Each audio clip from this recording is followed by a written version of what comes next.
राजकुमार भाटी, मर्यादित हो जाएंगे, खुद अमर्यादित भाषा का इस्तेमाल और दूसरों को ज्ञान देना। और दूसरा सवाल ये पूछा जा रहा है कि खुद राहुल जी क्यों जवाब नहीं दे रहे हैं, मल्लिकार्जुन खड़गे उनके बिहाफ पे क्यों चिट्ठी लिख रहे हैं?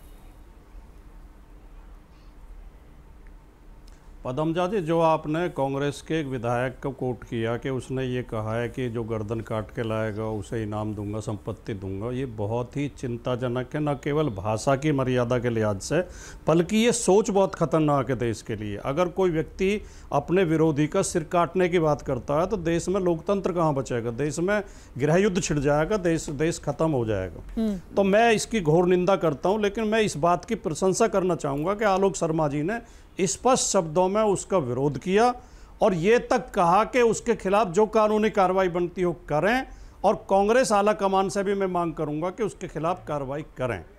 लेकिन सर होती नहीं है ना कार्रवाई। इमरान मसूद ने भी कुछ साल पहले बोला था कि मोदी की बोटी बोटी कर देंगे, उनको तो पुरस्कार ही मिला। चलिए अच्छी बात है कि टीवी पे स्टैंड लिया है, पर असल जीवन में कुछ एक्शन होता है क्या उनके खिलाफ? नहीं, पद्मजा जी पुरस्कार नहीं मिला था, टिकट तो मिला ना। इमरान मसूद जेल के अंदर गया था, वो तो गए थे, वो तो न्याय ने अपना, कानून ने अपना काम किया। वो जेल के अंदर गया था, उसने माफी मांगी तो दिया गया था उनको। पदमजा जी बाहर आके तो 100 से ज्यादा हीनियस क्राइम करने वाले सांसद बैठे हुए हैं इस संसद के अंदर, आप टिकट की बात कर रही हैं? नहीं, वो बैठे हुए हैं, पर अगर आप सच में भर्त्सना करते हैं उनकी बोली की, जो उन्होंने अपना वक्तव्य दिया था, तो उनको टिकट देने से एक तरीके से एंडोर्समेंट तो होगा ना, ये बात तो आप मानेंगे। चलिए राजकुमार भाटी को अपनी बात पूरी कर दीजिए। फिर भी मैं ये कह रही हूं कि आपने आज स्टैंड लिया है।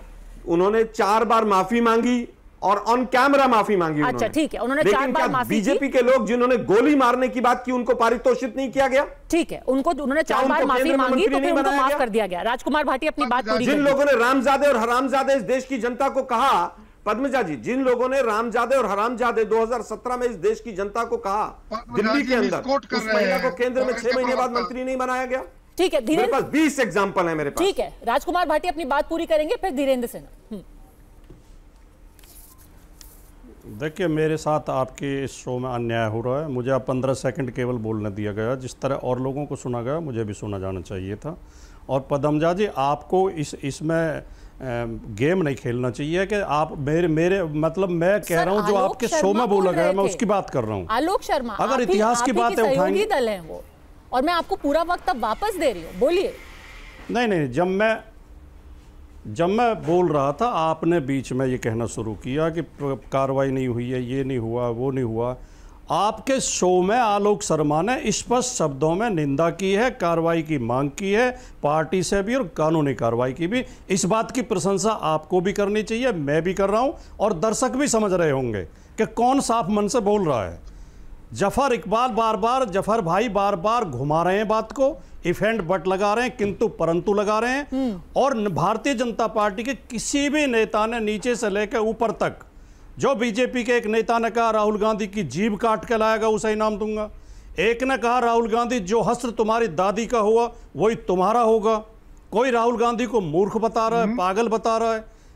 गलत मत बोलिए। बीजेपी के एक भी नेता ने, किसी ने स्पष्ट शब्दों में इन बातों की निंदा नहीं की है। ये बहुत शर्मनाक है और भारतीय जनता पार्टी अक्सर ऐसा करती है। मैं बहुत कम शब्दों में, मैं केवल ये कहते हुए कि जो नड्डा जी ने जवाब दिया और जो मोदी जी की आपने बाइट सुनवाई, उन्हें सुन के मुझे एक कहानी याद आ गई कि कोई अध्यापक किसी के घर गए तो वो लड़का रास्ते में खड़ा होकर पेशाब कर रहा था। अध्यापक ने कहा ये तो बहुत खराब बात है, मैं तुम्हारे पिताजी से शिकायत करूंगा।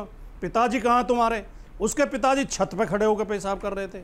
तो छोटे नेता तो बोल ही रहे हैं, मोदी जी उनसे भी आगे बढ़ के अपमानित कर रहे हैं विपक्ष के नेताओं को। ठीक है, इस पार्टी में नीचे से लेकर ऊपर तक कोई एक सभ्य शालीन भाषा बोलने वाले व्यक्ति नहीं है जो ये कह सके कि ये भाषा गलत है। और जो अगर हम इस तरह के लोगों को नहीं रोकेंगे, चाहे किसी भी पार्टी में हो, मेरी पार्टी में हो, दूसरी पार्टी में हो, अगर इस तरह के लोगों को नहीं रोकेंगे, देश का बहुत बड़ा नुकसान दे रहा है। ये भारतीय जनता पार्टी को समझना चाहिए। नेता के खिलाफ कोई कार्रवाई नहीं कर रहा। धीरेन्द्र सिन्हा।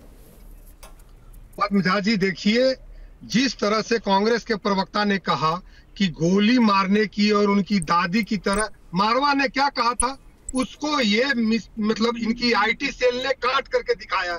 उन्होंने कुछ गलत नहीं बोला, लेकिन मिसलीड ये कैसे कर रहे हैं। उन्होंने कहा कि श्रीमती गांधी ने बाद को बढ़ाने समय तत्कालीन उस समय के जो उसके नेता थे भिंडरवाला, उनको बढ़ाया। बाद में वो इतना नासूर बना कि उसके लिए उनको ब्लू स्टार करना पड़ा, जिसके चलते हमने देश में अपने एक प्रधानमंत्री को खोया है। और फिर वही गलती आदरणीय राहुल गांधी जी ऐसे जो खालिस्तान समर्थक नेता है उनके समर्थन में अगर वो बोलते हैं तो फिर कोई ऐसी ही घटना न घट जाए। यही बात उन्होंने मारवाने कही, लेकिन उसको लोग इनके आईटी सेल ने काट करके पद्म झा जी चला रहे हैं लोग और बोल रहे हैं कि इनको धमकी दे रहे हैं। तो उन्होंने तो आगाह किया है भाई कि हम आलोक शर्मा, आप मानते हैं ये? एलजेपी कह रही है तो काट छाट के आप आधा सत्य दिखा रहे हैं आधा झूठ। आलोक जी बिल्कुल उन्होंने वही कहा है। पद्मजा जी पूरी बाइट में चला रहा हूँ, अरे पूरी बाइट में बता रहा हूँ। फैक्ट्री ये लोग झूठ, बहुत झूठ हैं। आलोक शर्मा जी, मैं ये कह रहा हूँ यह बाइट गलत नहीं बोला है, ये 36 गलत नहीं बोला गया है, कोई काट छाट नहीं है। आप सुनिए उन्होंने क्या बोला है कि आपके दादी के तरह हश्र होगा। दादी का क्या हश्र हुआ? अरे भाई बाइट चल रही है, मैं एक एक शब्द बता देता हूँ बाइट। शर्मा जी आप बात, पद्मजा जी इनको शांत कीजिए, मैं क्लैरिफिकेशन देता हूँ। इनको शांत कीजिए, मैं क्लैरिफिकेशन देता हूँ। बताइए आलोक शर्मा।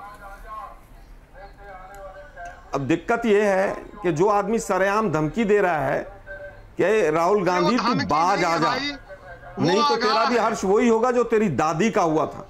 अरे सुनिए ना भाई यार जरा, इसके इसी बाइट के ऊपर ये ओरिजिनल बाइट है, इसके ऊपर एफआईआर। अरे सुनिए ना भाई जरा, आपके फोन में ठीक से सुनाई नहीं दे रहा है। इसके ऊपर एफआईआर हो गई। ये सलाह है भाई। 2 सेकंड दीजिए हमें, हम खुद निकाल करके चलाएंगे। हमारे पास भी वो बाइट है जो क्या बोला था तरविंदर मारवा ने। पर इसकी शुरुआत किसने की?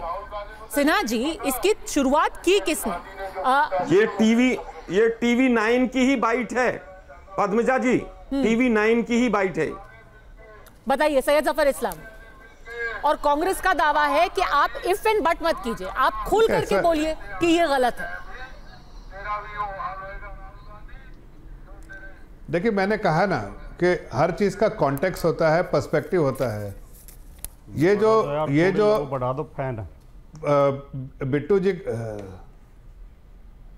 जी ने जो कहा उसके पीछे जो है एक कारण था कि पन्नू को क्यों सपोर्ट कर रहे हैं आप।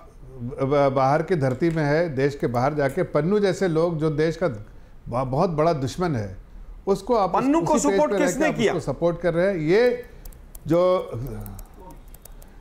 जिस तरह की भाषा बोलते हैं राहुल गांधी जी और सिख समाज के बारे में, जिस तरह के बारे में बोले अन्याय हो रहा है यहाँ पर, वो मतलब पन्नू की भाषा है। बिल्कुल। और किस तरह के अन्याय हो रहा है भाई देश में जो है, देश में जो है सिख समाज के लिए आदरणीय प्रधानमंत्री जी ने क्या क्या नहीं किया।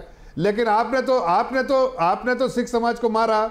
आपने 1984 में जो आपने उनको कत्ल किया, आपने बड़ा पेड़ छोटा पेड़ करके आपने उनको कत्ल कर दिया, उनके घर उजाड़ दिए, सब कुछ कर दिए। और अब प्रधानमंत्री 10 सालों में उनको सिर्फ नवाजा है।